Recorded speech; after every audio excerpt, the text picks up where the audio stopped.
Olá pessoas, bom dia, boa tarde, boa noite para vocês.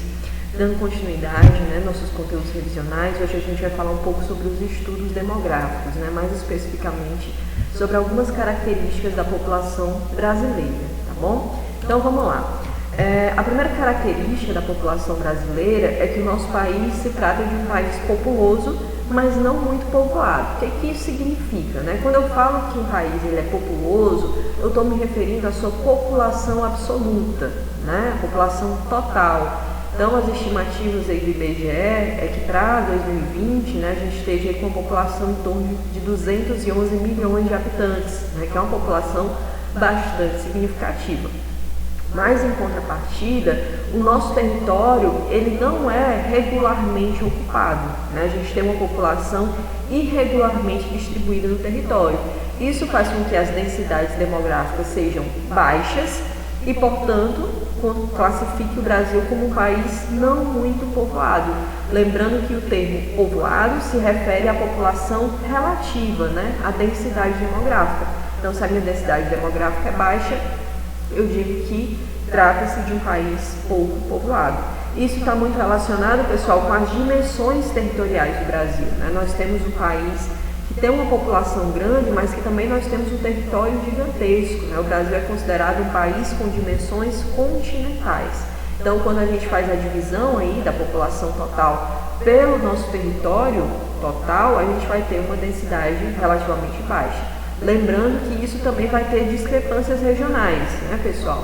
Na região norte, a gente vai ter uma densidade demográfica muito menor do que na região sudeste, que é uma região bem mais urbanizada, bem mais densamente povoada do que o norte, tá bom? Então, não tomar essas características como uma generalização. A gente tem que entender que o Brasil, justamente por ser muito grande, ele também é muito plural, ele é muito heterogêneo, certo? Então, nos últimos anos, tem se observado que está havendo uma redução do crescimento vegetativo, ou seja, a população brasileira ela está crescendo numa velocidade muito menor do que já cresceu no passado. Aí a gente retoma de novo algum conceito aqui de demografia, O que é crescimento vegetativo? Como é que eu calculo isso, Eu calculo isso a partir de uma subtração, Eu pego a taxa de natalidade, que é a quantidade de pessoas que nascem durante um ano, e diminuo da taxa de mortalidade, que são os óbitos, Então, assim eu vou ter o crescimento vegetativo. Então, é justamente a partir desses cálculos que vem se observando uma redução desse crescimento. Isso está muito relacionado com o quê? Com umas baixas nas taxas de natalidade, elas tendem a ser cada vez menores, e também um aumento da expectativa de vida, As pessoas têm vivido mais aqui no Brasil, tá bom? Uma outra característica, pessoal, é a miscigenação, Então a gente vai ter uma população muito mista, Formada por diversos grupos étnicos. Então você vai ter brancos com 47,51% da população, os pardos, com um percentual também bem significativo.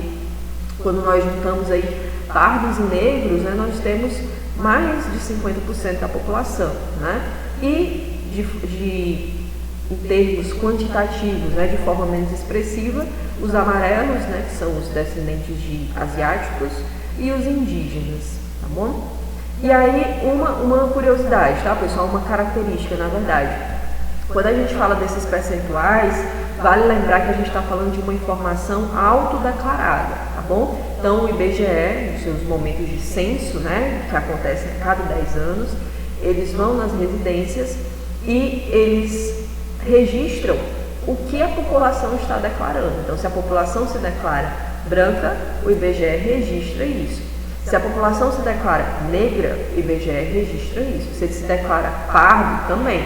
Então, a gente percebe muito a questão do preconceito, Então, olha só a diferença entre pardos e negros, Os que se consideram negros, que se declaram negros, é um número bem pequeno, Então, isso tem muito enraizado aqui uma questão de preconceito racial, tá bom? Com relação à transição demográfica brasileira. A transição demográfica, pessoal, para quem não lembra, é o movimento de mudança da estrutura etária da população, da estrutura populacional. Ou seja, você sai de uma população que tem uma grande quantidade de jovens, né? Justamente porque você tem uma grande quantidade de nascimentos e você vai migrando para uma população que tende a cada vez mais ter menos jovens e mais adultos e idosos, justamente por conta dessas alterações que vão acontecendo nas taxas, né? Mas vamos lá, uma por uma, tá? A teoria da transição demográfica, ela tem 4 fases.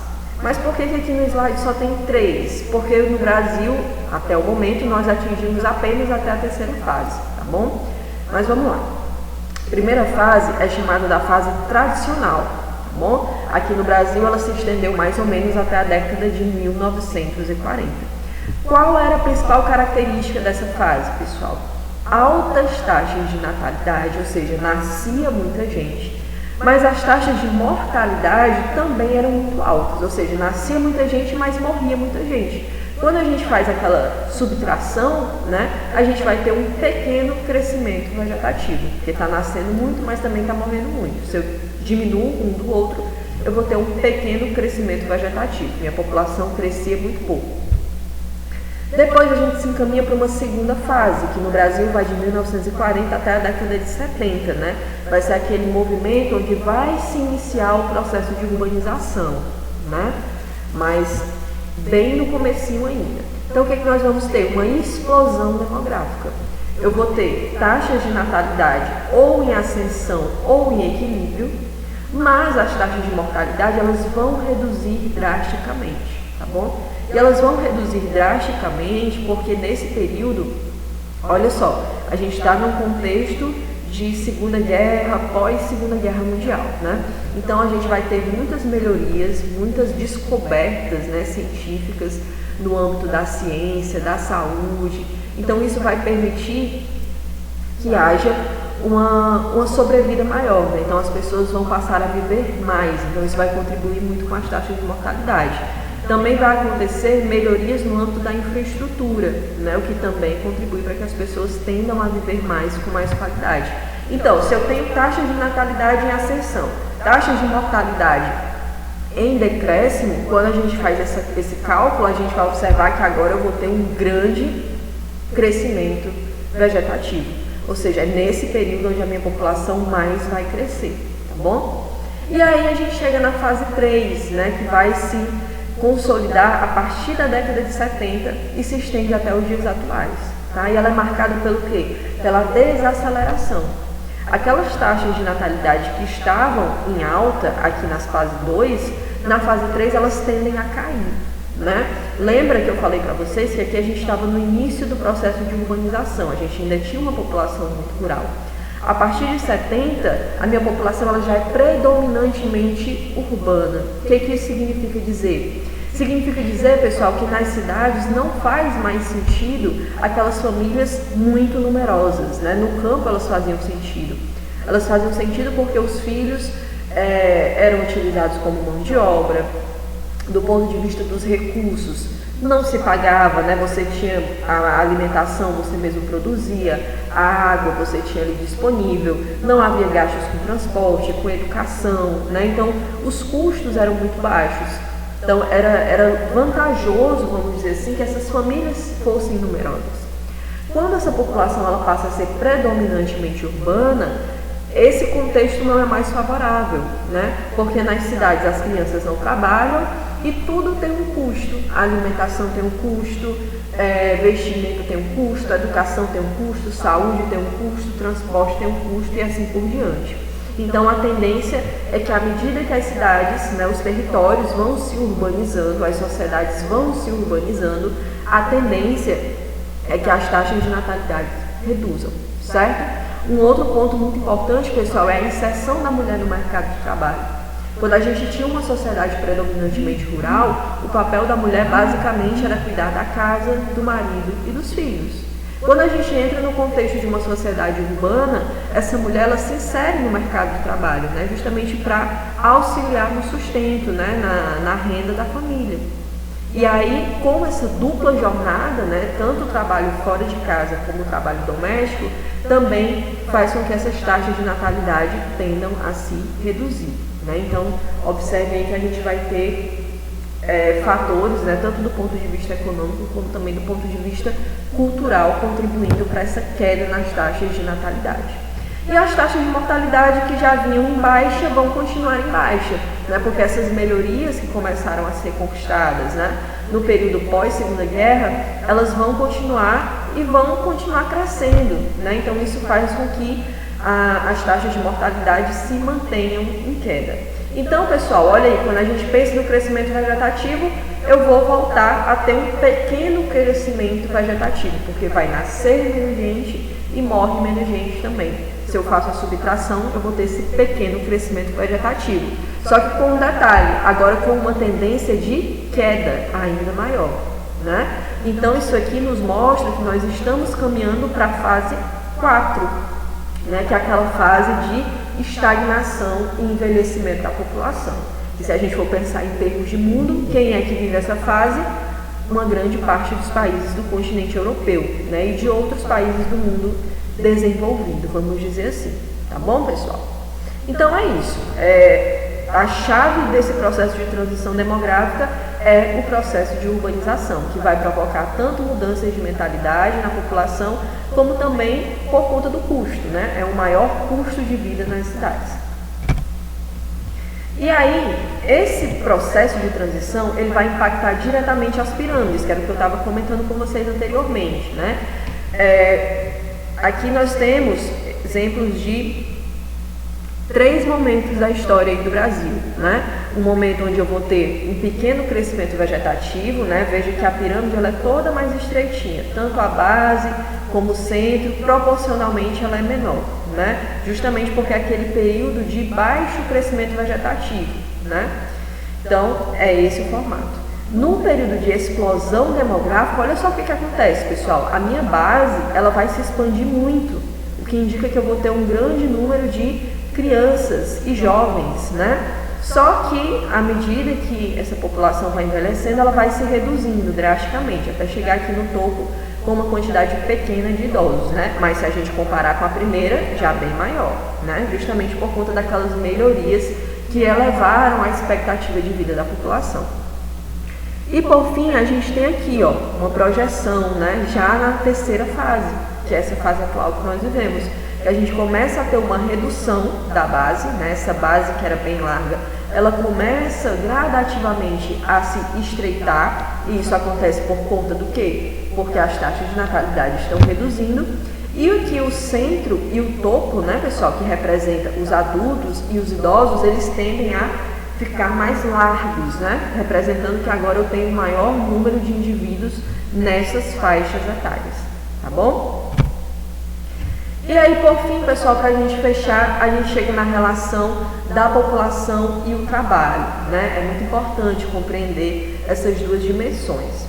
Então, o primeiro ponto está relacionado com a desigualdade regional, que a gente já vem comentando, né? Nós tanto comentamos a respeito da distribuição da população, né? Que vão existir regiões no Brasil bem mais povoadas do que outras, mas essas desigualdades, elas também se aplicam à longevidade, né? Então você vai ter algumas regiões onde a expectativa de vida é muito maior do que em outras, né? Se você pegar estados da região norte e da região nordeste, apresentam expectativas de vida menores do que estados da região sul, por exemplo, né? Então isso está muito relacionado com as infraestruturas, com os serviços, né? Com a questão de renda também, que são encontradas discrepâncias, né? nessas dimensões. Um outro ponto é a crise econômica. Desde 2008, nós estamos vivenciando um contexto de crise, né? Que agora em 2020 a gente teve uma nova recaída, né? Justamente por conta desse contexto de pandemia, né? De pandemia do coronavírus. Mas essa crise econômica, pessoal, que já se estende em alguns anos, ela levou ao crescimento da chamada informalidade, né? E essa informalidade está muito presente no terceiro setor da economia, né? No comércio e nos serviços. Então, é crescente a quantidade de trabalhadores nessa situação, né? E aí a grande questão é que esses trabalhadores, eles não têm nenhum tipo de regulamentação, né? Eles não têm um vínculo empregatício, seja com uma empresa, seja com o Estado. Então isso faz com que em momentos de calamidade como esse que nós estamos vivenciando, essa população ela fique meio que desamparada, né? E uma outra grande questão é a previdência social. Muitos deles não têm essa contribuição, né, com a Seguridade Social. Então faz com que eles cheguem à idade de aposentadoria, mas não tenha essa contribuição que respalde o seu benefício, né, a sua aposentadoria, e aí fiquem dependentes do chamado BPC, né, que é o benefício de prestação continuada, que é uma espécie de auxílio, né, um benefício ofertado a idosos de mais baixa renda, né, que não puderam ao longo da sua vida contribuir com o sistema de seguridade social, de previdência. Bom? E uma outra característica, pessoal, é a chamada razão de dependência, que a gente tem que observar muito quando se fala de economia de população. Tá? RDT, essa sigla, significa razão de dependência total, que ela é formada pela RDJ mais a RDI. RDJ é a razão de dependência jovem e a RDI é a razão de dependência dos idosos. Tá? E a gente fala isso porque são dois grupos que, de certa forma, não contribuem ativamente para a economia. Lembrando que os jovens, crianças e jovens, são aqueles de 0 a 14 anos e os idosos, no caso do Brasil, são considerados aqueles acima de 60 anos, tá bom? Então, como nós estamos num processo de envelhecimento, né, uma redução dos jovens, né, das crianças e dos jovens, e um aumento dos idosos, há toda uma preocupação, né, por parte dos gestores, né, dos planejadores, do que se vai fazer em termos de economia e em termos de previdência social, porque a arrecadação tende a ser cada vez menor. Tá bom, pessoal? É isso. Espero que tenha ficado tudo claro. A gente se encontra numa próxima. Tchau, tchau.